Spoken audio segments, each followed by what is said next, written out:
Shalom. Mari kita hidup serba memahami dan serba mengerti. Memahami adalah kunci untuk mengatasi kekecewaan. Hosea 14 ayat 9 bilang, siapa yang bijaksana biarlah ia memahami semuanya ini. Siapa yang paham biarlah ia mengetahui. Sebab jalan-jalan Tuhan adalah lurus dan orang benar menempuhnya, tetapi pemberontak tergelincir di situ. Memahami dan mengerti adalah salah satu perasaan yang akan mendewasakan. Tidak perlu cepat panas hati, karena boleh jadi kita hanya keliru memahami atau terlalu cepat mengambil kesimpulan. Daniel 12 ayat 10 bilang, banyak orang akan disucikan dan dimurnikan dan diuji, tetapi orang-orang fasik akan berlaku fasik.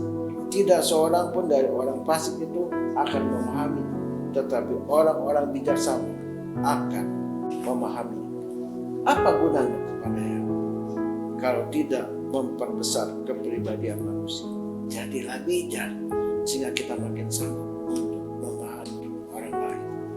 Roma 14 ayat 18 sampai 19. Karena barang siapa melayani Kristus dengan cara itu, ia berkenan pada Allah dan dihormati oleh manusia.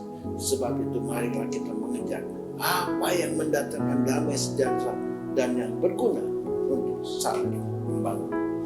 Kebijaksanaan sejati lahirnya dari kita ketika memahami tentang kehidupan, tentang diri kita dan dunia sekitar kita. Dengan menerima perbedaan sebagai hal yang positif, maka kita akan melihat semuanya menjadi selaras yang mendatangkan damai sejahtera, bukan pertentangan dan pertengkaran. Ibrani 13 ayat 17 bilang, taatilah pemimpin-pemimpinmu dan tunduklah kepada mereka, sebab mereka berjaga-jaga atas jiwamu sebagai orang-orang yang harus bertanggung jawab atasnya. Dengan jalan itu, mereka akan melakukannya dengan gembira, bukan dengan keluh kesah, sebab hal itu tidak akan membawa keuntungan bagimu. Dimanapun garis komando datangnya dari pemimpin, bukan dari bawahan.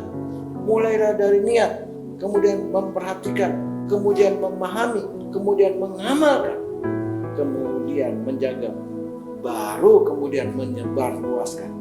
Jangan terbalik-balik.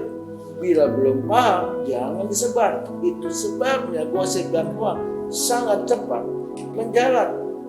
3 Yohanes 1 ayat 11 bilang, saudaraku yang kekasih, janganlah meniru yang jahat, melainkan yang baik.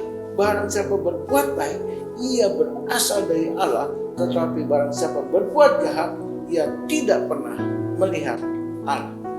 Menjadi orang percaya dan pelayan Tuhan sebenarnya sangat sederhana dan simpel.